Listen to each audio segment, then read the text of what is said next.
यह कहानी आपको पसंद आएगी क्योंकि इस कहानी के मुख्य पात्र अपनी शादी को लेकर बहुत परेशान हैं। शायद उन्हें शादी नहीं करनी है। भूपेश को लग रहा था कि उसके पिताजी इस बात को मान जाएंगे, मगर वह तो सुनने को तैयार ही नहीं थे क्योंकि वह जिम्मेदार की लड़की के साथ अपने बेटे का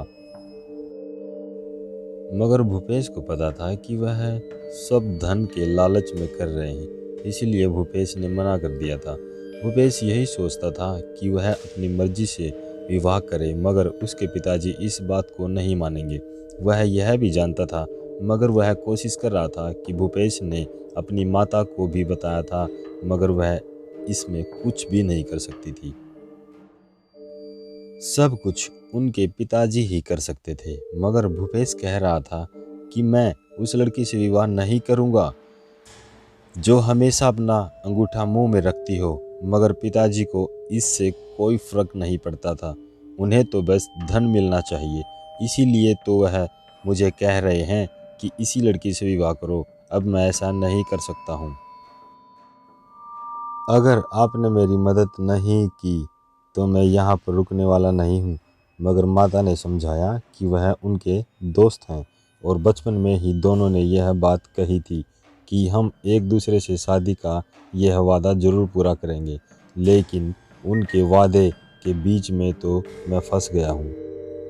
मैं उनकी दोस्ती के लिए कुछ भी नहीं करूँगा। मुझसे किसी ने भी नहीं पूछा था कि मैं इसके लिए तैयार हूँ या नहीं। माता ने कहा कि मैं भी यह नहीं चाहती हूँ, मगर कोई मेरी बात नहीं सुनता है, इसीलिए मैं कुछ भी नहीं कर सकती हूँ। मगर भूपेश कहता है कि मुझे तो ज़रूर करना होगा। अगर मैंने कुछ नहीं किया तो मेरी शादी उसी से हो जाएगी और उसकी यह आदत मुझे जीवन भर देखनी होगी। मैं ऐसा नहीं चाहता हूँ। भूपेश ये कहकर जाने ही वाला था, तभी पिताजी सामने से आते हैं, उसे रोकते हैं और कहते हैं कि अगर यह विवाह नहीं हुआ तो यहाँ पर रहने की कोई ज़रूरत नहीं है। तुम्हें यहाँ से जाना होगा। भूपेश मन में यही सोच रहा था कि इनकी दोस्ती ने तो मुझे यहाँ पर ऐसा फंसा दिया है कि मैं कुछ भी नहीं कर पा रहा हूँ। वह भरा चला जाता है। तभी भूपेश का दोस्त मिलता है, पूछता है कि क्या बात है, बहुत परेशान नज़र आ रहा है। भूपेश कहता है कि यह बात परेशानी की ही है, मुझे कुछ और सोचना चाहिए। अगर नहीं सोचा तो कुछ भी हो सकता है।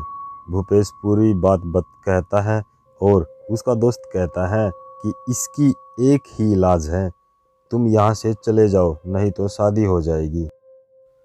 दादाजी को वहाँ सभी लोग अच्छे लगे थे। उन्होंने लड़की को भी देखा था, लड़की भी बहुत अच्छी थी। शायद दादाजी को लड़की पसंद आ गई थी।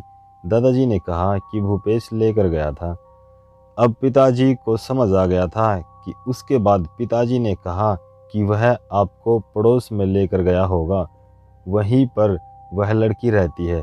दादाजी ने कहा कि तुमने ठीक कहा, मगर तुम कैसे जानते हो? पिताजी ने कहा कि पहले मुझे शक था, मगर अब यकीन हो गया है कि यह उसी लड़की को पसंद करता है, इसलिए मेरा रिश्ता इसे पसंद नहीं आ रहा था। तभी दादाजी ने कहा कि जो हुआ भूल जाओ, अगर यह पसंद करता है तो ठीक है, हम उसी से विवाह कर लेते हैं। उसके बाद भूपेश की शादी आराम से हो गई थी, सभी मुश्किलें दूर हो चुकी थी।